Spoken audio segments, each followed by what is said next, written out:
Hi everyone. Bradley here. I'm doing a little birthday time slash medical update. Um, I had my most recent scan probably like 3-ish weeks ago, 2.5, 3-ish weeks ago. Um, right before like my birthday. Um, I my birthday was at like the beginning of April, so it was probably like a couple weeks before that, so maybe like a month ago. Um, and it basically showed the same thing as the previous scan of things have grown and there is disease progression, but it's not anything. Okay, bye. Be right back.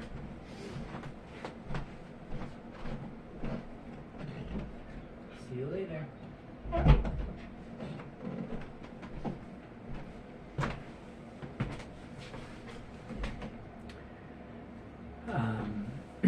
So there is disease progression, but not like a lot of it or anything like crazy serious like most of the other areas that there has been disease is like under control for the most part. So we kind of continued with the same game plan as last time of continuing the treatments that I'm on because they're kind of generally working. And then just keep like a closer eye on it. So instead of my scans being at 3-month intervals, more like a month and a half, 2 months, right? Rather than 12 weeks, more like 8 weeks. So yeah, that's kind of how things are going. My plan has been to, when there is like kind of like serious disease progression, to stop treatments. My oncologist this last time did bring up an immunotherapy that has some like clinical benefits, and I am still kind of weighing that option of doing that treatment, that immunotherapy, or just ending. And right now I'm a little bit more to like I'm kind of done, especially with like I've kind of said before, like I'm not looking to be a guinea pig.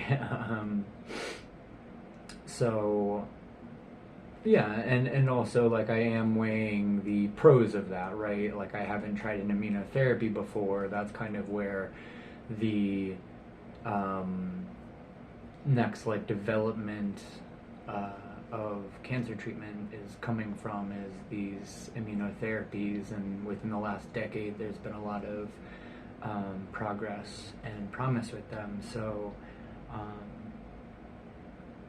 like that's a thing. And obviously having more time is one of those pros. So I'm still kind of like weighing that. But yeah, so I just celebrated my 30th birthday. When I was 28, just about to turn to 29, my oncologist then told me, 29, we can make sure that you get there, but 30 is not a guarantee. So that's kind of how I have been living this last year, in terms of like, 30 isn't a guarantee. It might be my last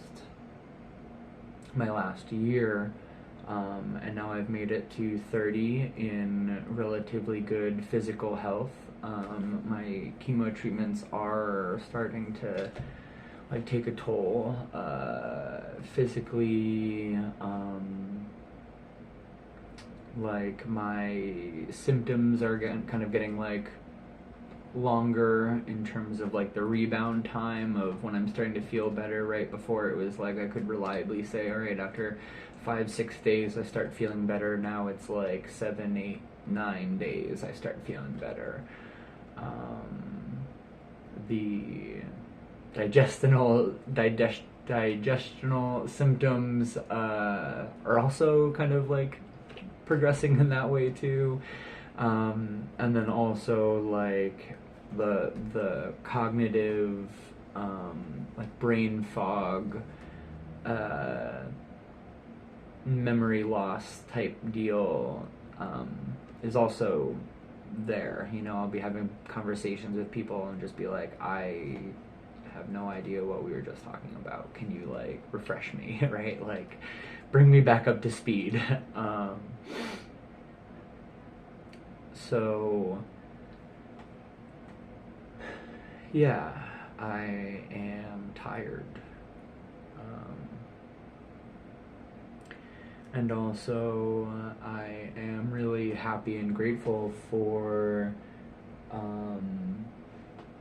getting to this point, to being able to say that I've, made it 3 decades is pretty cool.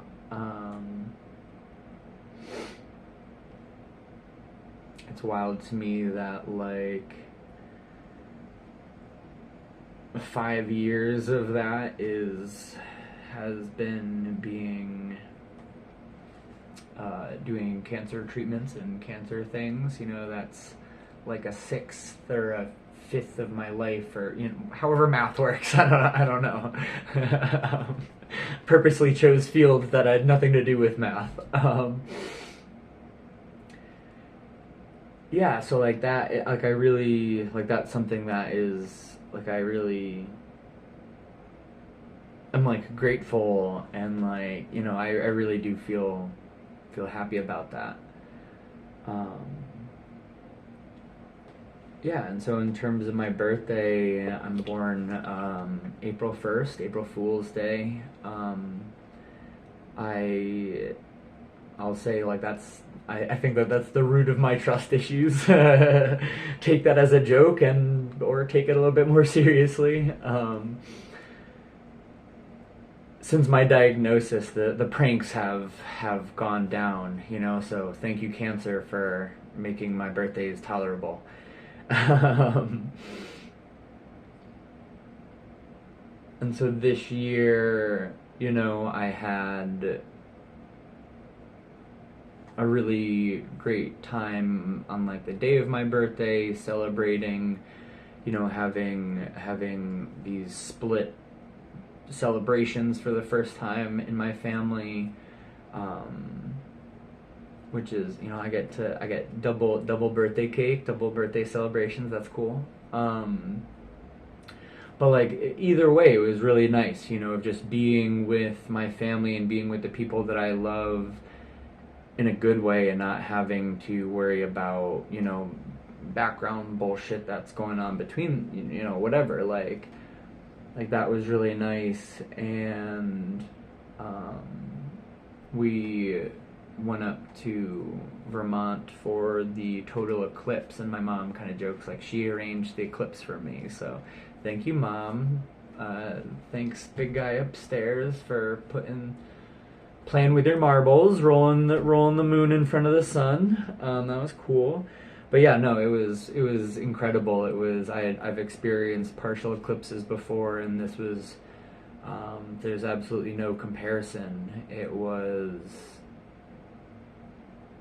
stunning, breathtaking, awe-inspiring in the most literal terms of that word, or literal definition of that word, of like I was in awe that for the whole 4 minutes, or the whole whatever, however long time, just standing with my eye open, or my eyes open and my mouth open, just in complete awe, and feeling so connected to not only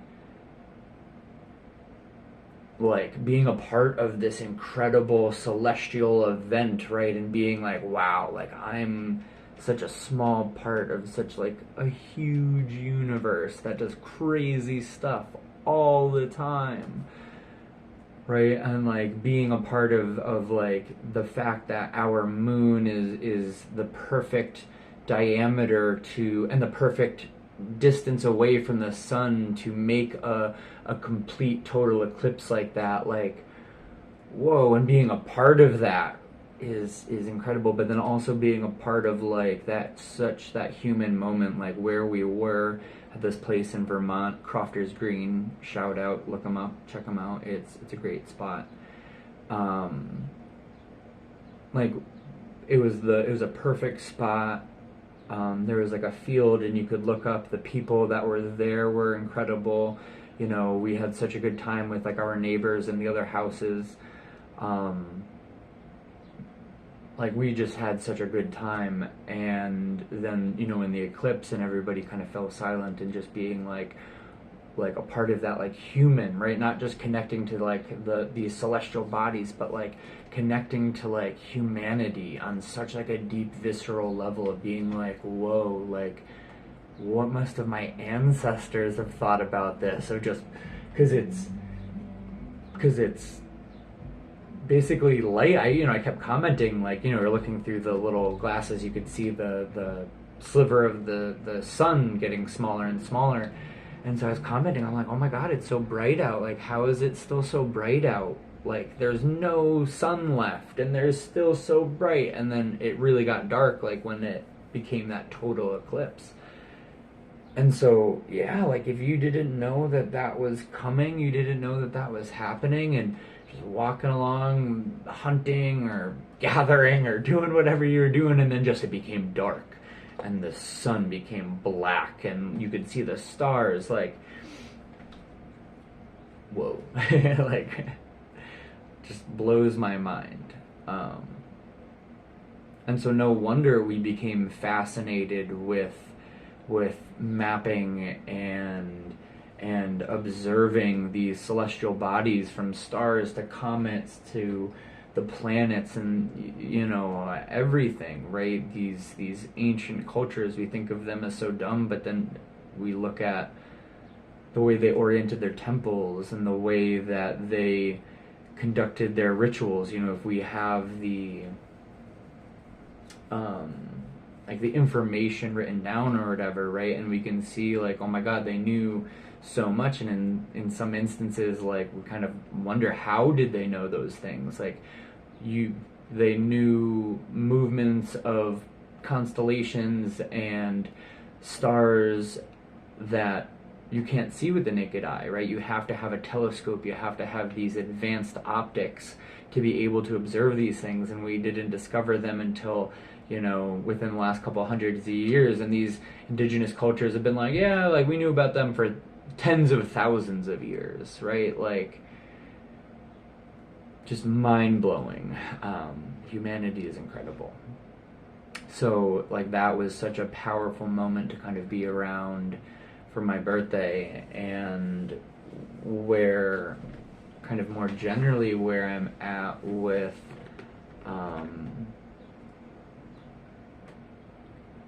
things based on having no more like standard treatment options available to me.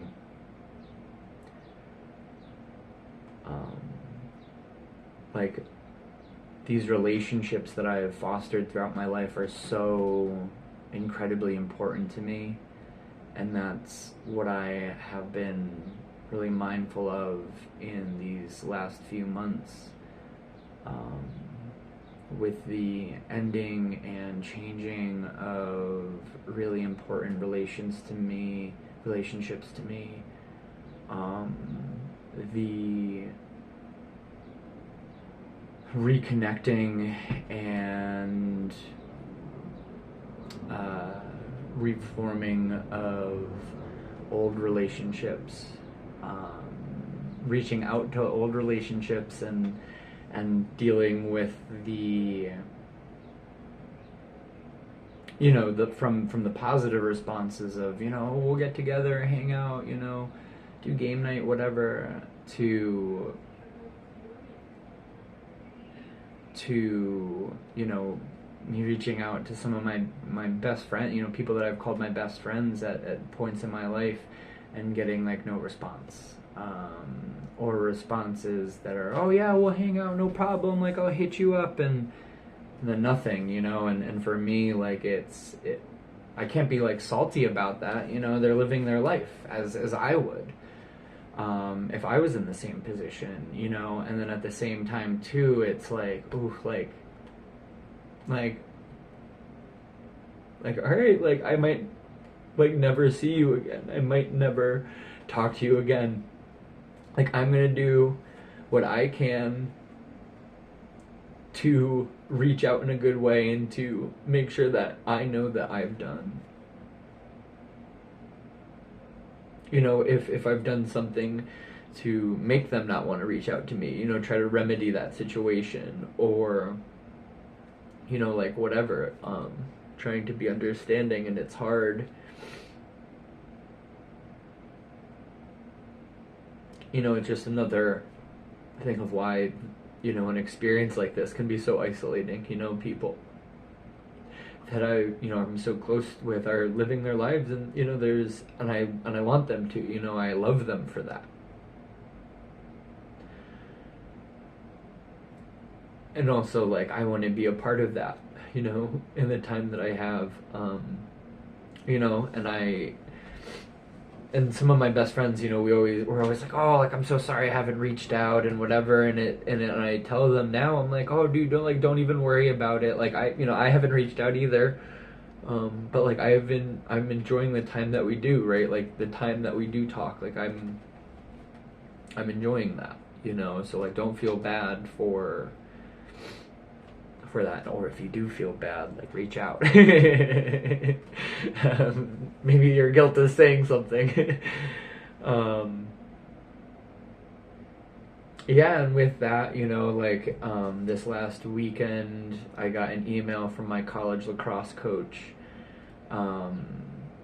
about a fundraising game that somebody who I was on the team with started when his father was diagnosed with Alzheimer's. And that has been going on for the last 6 years. That's the Rini Classic at Clark. And they get like cool uniforms to play in and stuff. Yeah, it's a really, not just a great cause, but like as a player, having done it, like you get some cool gear, and it's like a fun game, right? There's a little bit more behind the energy there. Right, you're playing for, not just the regular, we want to win, we're playing for each other, we're playing for ourselves, but we're playing for, a cause that's greater than ourselves, and that's so important. And, I was like, all right, depending on because I've been coaching at East, my high school as well, so, depending if we had practice, like I go, we ended up not having practice, I was like, all right, I'm going to go, and one of my best friends in the world was visiting, and he was going to stop in Worcester on his way back up to Maine, and so I ended up, going up there, and we saw another shout out, Annie's Clark Diner in Worcester. Annie and Megan are an incredible mother-daughter pair who have been running this staple in Worcester for the last like 30 years, and they've recently, the school's kind of recently absorbed them, and things are changing for them, and it was incredible. It was so nice to go and talk to Annie and catch up, and let her know how I was doing, and give her hugs, and kind of reminisce about old times with like one of my best friends there. And then getting to go to watch like a lacrosse game on a team that I played on that I loved. I brought my dog, and she did an incredible time. There was so many people there, and she's a little bit nervous around people, and she did a great job, and I saw some people from my team, and it was great connecting with them. I saw my coach. I met his family for the first time. And so like just these relationships have become so much more important to me, whether they're physically present with me or whether, for whatever reason that we can't be together.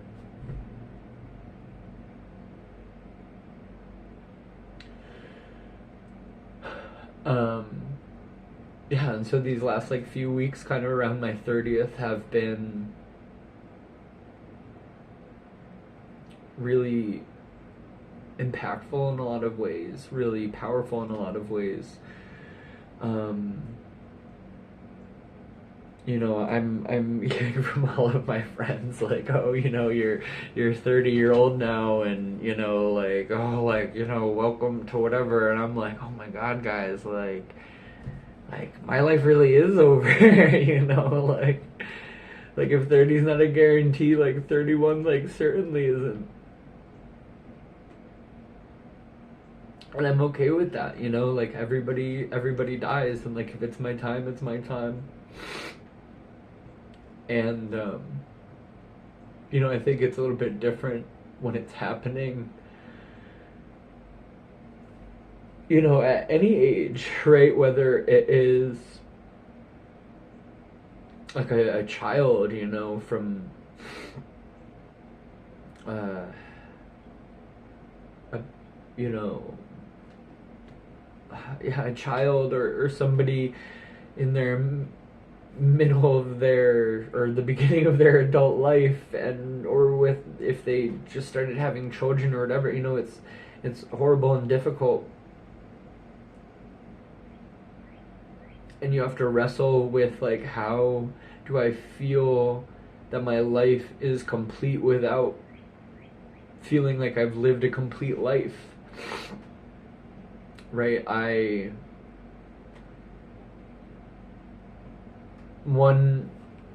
My grandparents on my father's side died when I was pretty young,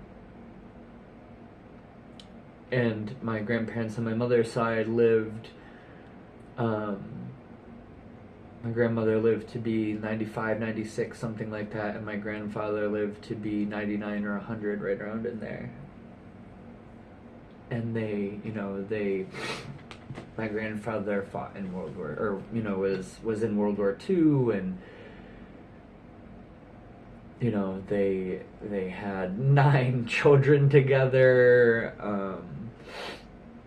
countless grandchildren and great grandchildren at this point. And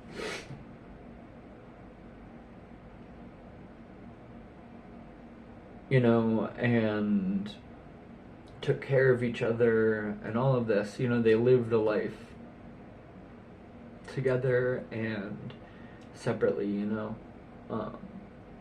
And so when you're kind of comparing with that, and I know, don't compare yourself to others, but when that is, a part of like the background that you're working with, things like that, and it's hard to kind of reconcile.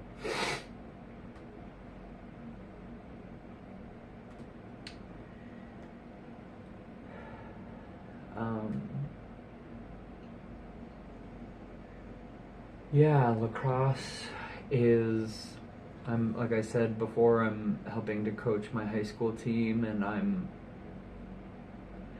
so grateful for those kids. The kids that are seniors now were like freshmen when I first started, and it's so nice to see them develop into like these, who I view as such good young men.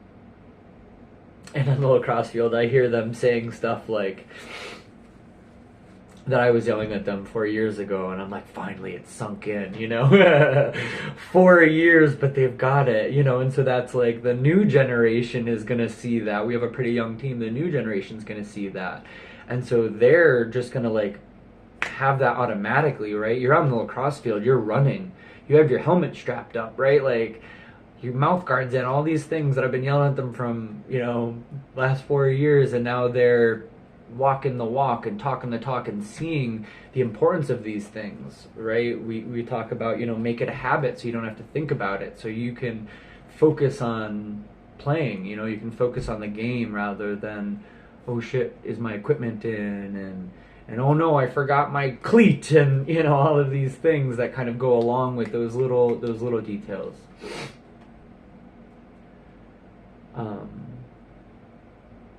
Yeah, and it's those relationships and those things that have been like fueling me. And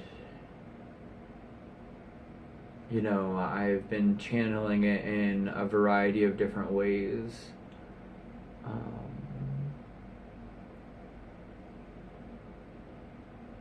And in some ways, I feel like I've been channeling it into like procrastinating from what I feel like I really need to do to prepare for this next step of my transition. My disease usually, you know, people die from my type of cancer usually from it spreading into your liver and like your liver shutting down, which is basically dying like, you know, as anybody else kind of naturally dies, right? You kind of start sleeping a little bit more, you're eating less, drinking less water, you know, you're having to like nap after doing activities, and that kind of happens, and you start becoming unconscious, and then eventually, you know, you're asleep and you don't wake up, and you are breathing, and finally one breath is your last. With my tumors becoming insulinomas, and producing insulin, and so that's where my blood sugar issues have happened. It's kind of more of like, when my tumors are under control, my insulin is under control. When my tumors are growing and out of control, my insulin is out of control, usually. Because my cancer, as my oncologist has said, behaves erratically, so fluctuates here and there. Depends on what type of cancer or what grade of cancer is going on and flourishing in me, and it's like a beautiful garden of tumors inside of my body. So whichever one is blossoming at the moment, is producing, you know, can be producing that insulin. And for me, like, I kind of, at this point, like, I know what my low blood sugar feels like, and I kind of know that progression of feeling that hypoglycemia, and knowing that, you know, you fall into a hypo, you know, when your blood sugar is low enough, that's glucose is what your brain runs on, you know, for people who are saying, oh, you know, like, stop eating sugar because it starves the cancer. Well, it also starves your brain. That's the only thing it runs on is glucose. That's what, when people do the keto diet and take away sugar, ketosis is your body switching the proteins and all of the things that you're feeding it and changing it into sugar so that your brain can feed itself. So when you have low blood sugar, your brain stops functioning. It's basically starving or suffocating to death. And it starts shutting down to conserve energy and things like that, and you fall into a coma. You can have seizures and things, but that's basically what happens. And for me, knowing how quickly that progresses, you know, I've been hospitalized twice for this. The first time was a real emergency. I wasn't able to think or speak or verbalize, and basically by the time I was at the hospital, I was coming in and out of consciousness. You know, kind of on that border of that hypoglycemic coma. A regular blood sugar level is between like 60 and 90, 70 and 100. High is like 120, 140. The first time I was admitted, and I wasn't able to think or any of that, I was at a level of 33. The second time, I am pretty high functioning. at low blood sugar levels, apparently. I was able to articulate to my partner at the time, like, I got to go to the hospital. We went to the hospital, and I was able to answer most of the intake questions as I'm sitting there sweating and shaking and being like, I am hypoglycemic right now. Like, and finally, when they took my blood sugar, it was at like a 22 or something, and they were like, I'm surprised you're awake and able to speak. One of the mornings in the ICU, I woke up to them finger pricking me, and it was 18, and they said, we're surprised you woke up, as they ran down the hall going, where's the glucose stat? Where's the glucose? So, yeah, it's been an adventure. And so, but now that I know kind of how that feels and what's going on, right? Like, the unknown the first time was really scary. You know, sitting on my couch being like, what the fuck? As my like, I watched my brain stop working, you know, being like, what the fuck? And then, like, not being able to articulate to my dad when he came back, like, I gotta go to the hospital, being like, oh, like, yeah. That was terrifying. But now that I know that, I can kind of, all right, you know, that doesn't sound too bad to me, but I also know that can happen pretty quickly. So that's what I mean of kind of like, I feel like some of this energy that I'm feeling from these relationships and this, you know, beautiful springtime. I love the spring so much. I'm an Aries baby.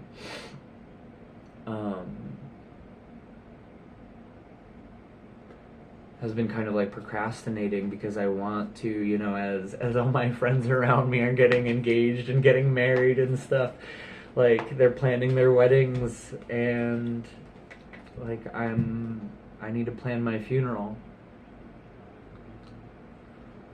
And I have lots of ideas, lots of fun ideas, because I don't want it to be like sad, you know. From the get-go of this, like, I've never wanted anybody to pity me. I don't pity myself. I don't feel bad for the situation I'm in. So why would I want that from others, you know? I feel some type of way when people say, oh, I'm sorry you're going through that. I'm sorry that, you know, I hear that this is going on, and, you know, sometimes I'll be like, oh, don't worry, like, it's not your fault, like, you know, no need to apologize, like, I'm good, I'm chilling, like, thank you for the sentiment. And if I'm feeling especially salty, you know, sometimes I'll come back with, oh, you're sorry? Your fault? Good, I've been looking for somebody to blame about my cancer. So I try not to engage like that, but sometimes, you know, it just happens.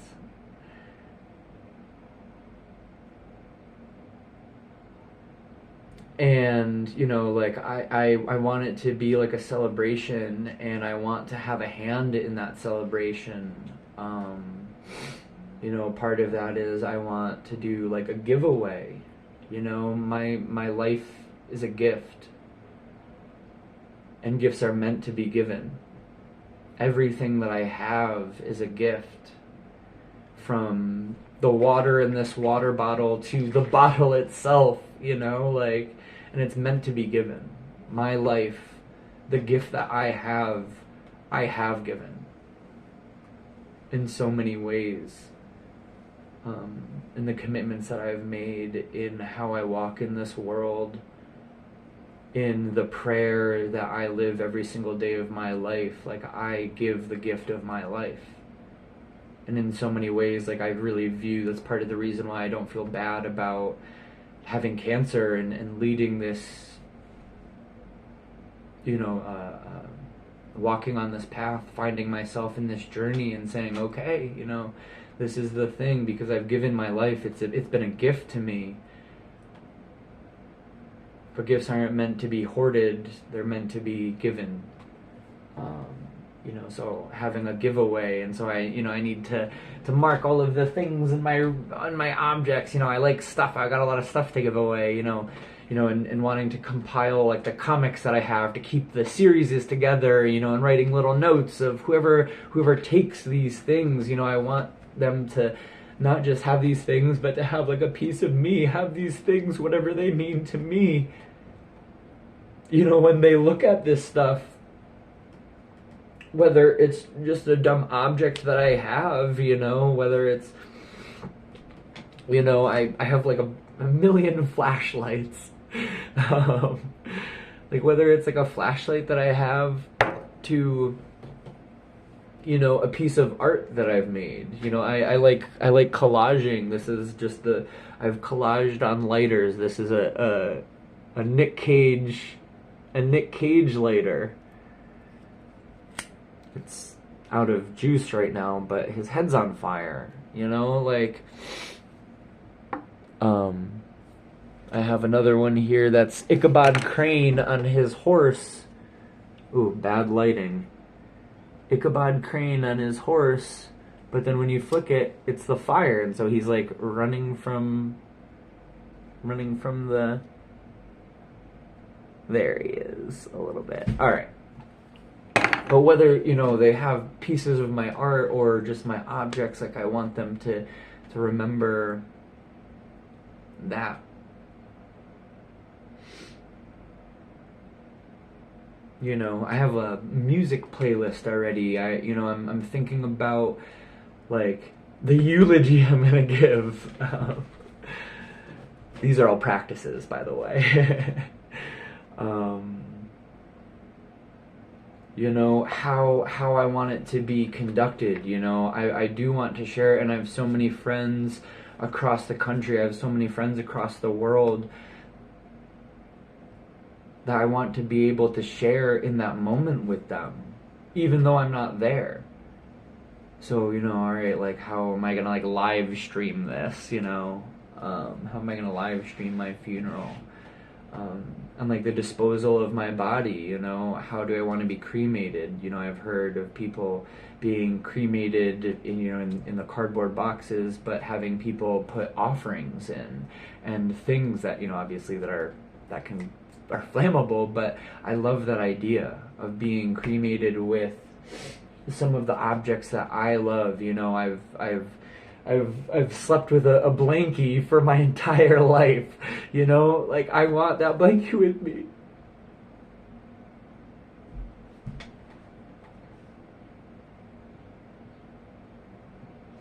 Like I love that idea, but you know, these are the things that I have to like kind of plan for. You know, I gotta call the funeral home and be like, hey, like what can I put in my box with me? You know, like I gotta start kind of getting my affairs in order. You know, and that's like a heavy thing to deal with, you know, as you're supposed to be like, I'm 30 years old, this is the time I'm getting married and having my family, you know. Coming out of college might have been like I'm starting my career. And this is like when I'm seeing everybody start their families.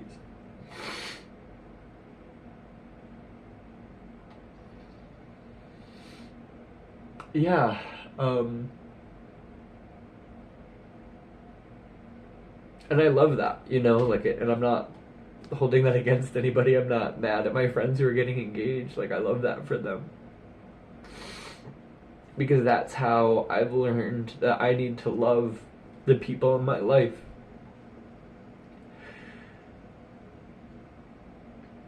Is to be able to love them without me involved, without me there, without me as like an object in that like rotation, in that like gravity of the people that I love, whether it's the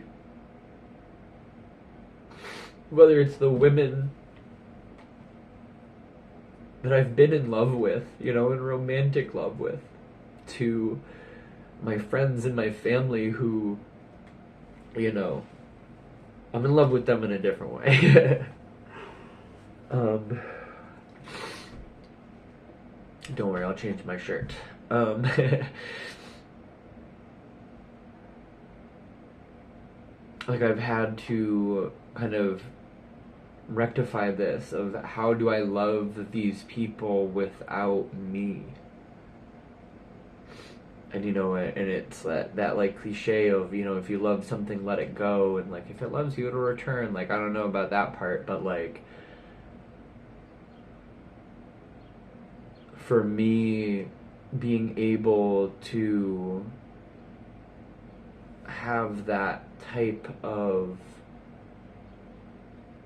release and the detachment has made me be able to love these people so much more and so much more completely, and to see them as these whole beings and love their experience in the world that much more.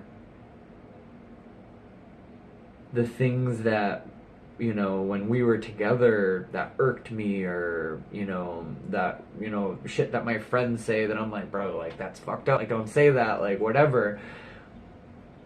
Like, it's a weird, like, people are people. And there's good and bad in all of us, and each one of us is the center of our own universe, right? And for me, like, I know my universe is ending, and so it's so beautiful to like try to just witness other people's experience, whether that's the kids on the lacrosse team, or my friends, family, loved ones, whatever. And to be witness to that is such a beautiful thing.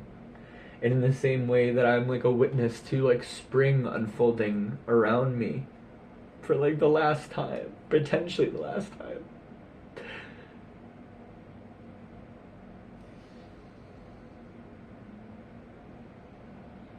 Like, it's so beautiful just to witness this in the same way that I have been able to witness like myself unfolding. And that I have been able to be a part of that unfolding.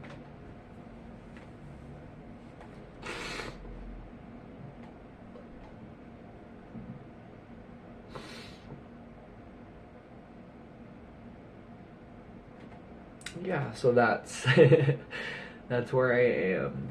That's what's been going on. Maybe I had some point to make earlier that I was trying to get to. And part of it is, I didn't say chemo brain, some brain fog going on, and also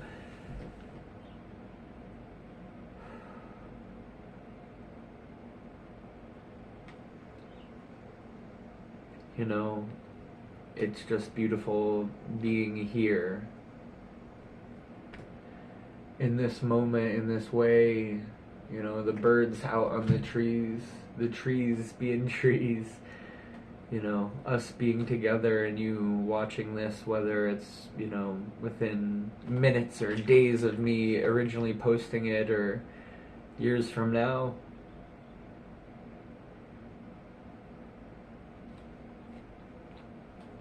It's just so nice to be here.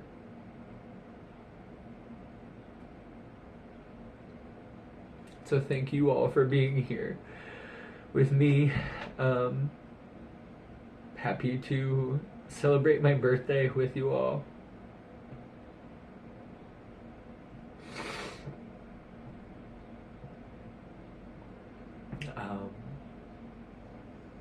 If nobody said it recently, like, I love you.